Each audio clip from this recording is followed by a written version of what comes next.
সরস্বতী পূজা উপলক্ষে কি কি বাজার করলাম চলুন দেখা যাক। এই তো এখানে কিছু ফুল কিনছি আর কি। ফুলগুলা ভালো ছিল তাই না? ভালোই ছিল, কিন্তু আজকে মানে রেগুলার দিনের চাইতে আজকে ফুলের দামটা তো প্রচুর দাম তো বেশি। বেশি হবেই, সরস্বতী পূজা উপলক্ষে তো দাম তো একটু বেশি হবেই, স্বাভাবিক। যে এখানে বেগুন আছে, এগুলো হয়ে যাবো না? হয়ে যাবে, এখানে ধরো তো মানুষ না। লাস্টে একটা ইয়ে আনছি, পেঁপে আনছি, ভাবলাম মিষ্টি কুমড়া একটু কম কম আছে, এই জন্য পেঁপে নিয়ে আসছি।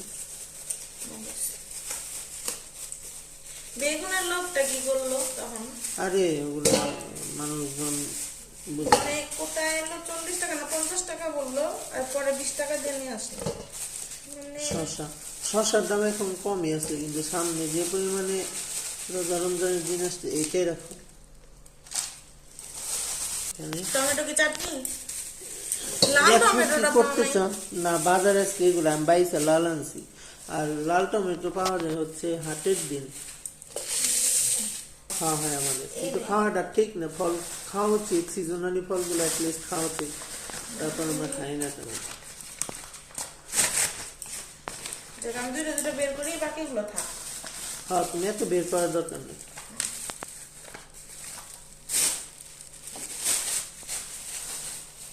ও লেবু আনছো, ভালো হয়েছে। আমি চাটনি খাই না, আমার আবার লেবুই পছন্দ।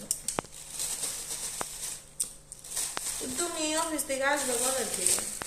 দেখি কয়টায় আসি, কয়টায় ছাড়া পাই। মানে তুমি লাঞ্চ টাইমে আসবে তাই তো?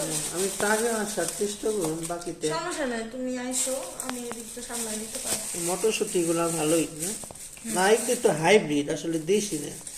জানি না এই জিনিসটা আমি বুঝি না। এছাড়া আনছো কি তেল? এটা সরিষার তেল, প্রদীপ ধরানোর জন্য। প্রদীপ ধরানোর জন্য। এছাড়া তো সরিষার তেল বাসায় আছে, সমস্যা নেই। সরিষার তেল আছে, ঘি আছে, হয়েছে সাথে আমার আছে তেজপাতা, এটার মধ্যে হচ্ছে আদা, এইটার মধ্যে ফলের চাল। ফলের এখানে আরো ছিল তো,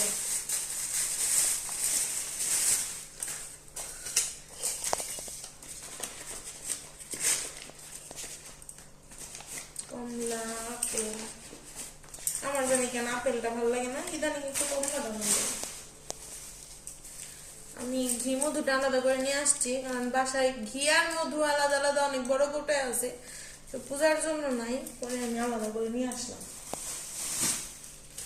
আলু আজকে বলতেছিল কি জানি 5 কেজি 100 টাকা, 5 কেজি 100 টাকা, 20 টাকা কেজি। ওটা ঢাইলো না, ওটা ই থাকবো মাটি, ওইটা ওইটা ধরে রাখো। কিছু জিনিস কিনছি, সেটা হচ্ছে হ্যান্ড ওয়াশ, যেটা ফুটাই গেছে, এটা সাবান নিয়ে আসছি। আর নিরামিষের হলুদের গুঁড়াটা নাই, তো এই হলুদের গুঁড়াটা নিয়ে আসছি। আর আনছি গরম গরম মশলা, বেসন, খিচুড়ির সাথে ভাবতেছি একটু বেগুনি করবো। আর পূজায় কি কি করি দেখতে চোখ রাখুন, সাবস্ক্রাইব করে পাবে থাকুন।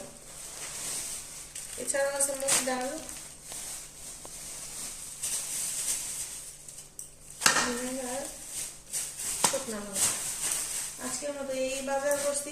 আরো একটা জিনিস করছি, পরে মন্দিরে দেখলাম যে পলাশ ফুল আছে, পরে আমি পলাশ ফুলটা নিয়ে আসছি, কারণ এটা কই পাবো জানি না। আর সকালবেলায় দুর্বা আর বেলপাতাটা নিয়ে আসবো, আর যা যা লাগে বাকি সবগুলো জিনিস নিয়ে আসবো।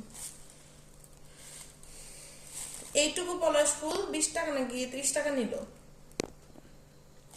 এইটুকু পলাশ ফুল নিল 20 টাকা। আর এমনিতে দেখি আমাদের এলাকায় হচ্ছে পলাশ ফুলগুলো পড়ে থাকে, সবাই এমনি নিয়ে আসি। শেষ মুহূর্তে পাইছি, এটাই অনেক। থালবাটি নিছি, এখনো পর্যন্ত গ্লাস আসছিল না, কাঁচা গ্লাস ব্যবহার করতাম। পরে ভাবলাম এবার দুটো স্টিলের গ্লাস কিনে আনি, কারণ নিরামিষের তো কয়েকদিন পর পরে একাদশী এগুলো করা হয়, এই জন্য টুকটাক করে করে একটু একটু করে নিরামিষের জিনিস আমি করতেছি, একবারে তো পারি না। আরেকটা আনা হচ্ছে কড়াটার দাম নিচে হচ্ছে কত টাকা? 465। আর এক একটা গ্লাস হচ্ছে 100 টাকা করে। এখন কেমন হয়েছে জানি না, দাম বেশি নিয়েছে কিনা সেটাও জানি না। ভালো লাগতো নিয়ে আসছি, দাদা আমাকে তাই নিয়ে আসছি। আর সাথে নিয়ে আসছি মাকেও, মানে প্রতিমাকেও, কিন্তু আজকে মুখটা দেখাচ্ছি না। আর পরে গিয়ে নিয়ে আসছে বাঁধাকপিটা, এই যে 10 টাকা বাঁধাকপি, কয় টাকায় বাঁধাকপি?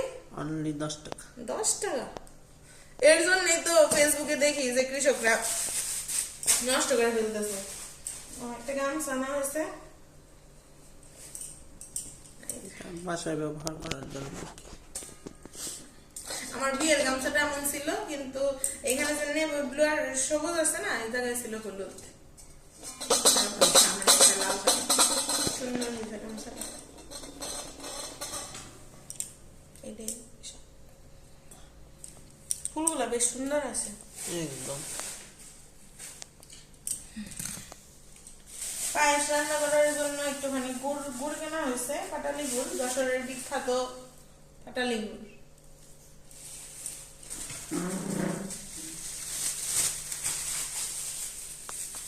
ধন্যবাদ সবাইকে ভিডিওটি দেখার জন্য। তো সরস্বতী পূজার আগের দিন কি কি বাজার করলাম, এই ছিল বাজার। তো কালকে পূজাতে কিভাবে কি করি দেখতে হলে চোখ রাখুন অতুল মণ্ডল ব্লগকে। আমরা খুবই নতুন আসলে ব্লগে, অনেক শখের থেকে আসলে ব্লগ করা। প্লিজ আমাদের পাশে থাকবেন, সাপোর্ট করবেন। আপনাদের সাপোর্ট পেলে আমরা সামনের দিকে এগিয়ে দিতে পারবো এবং নতুন নতুন ভিডিও আপনাদের উপহার দিতে পারবো। তো ধন্যবাদ সবাইকে। দেখা হচ্ছে সরস্বতী পূজা উপলক্ষে। পূজার দিন কি কি করি না করি সবই নিয়ে আপনার জন্য হাজির হব। ধন্যবাদ সবাইকে।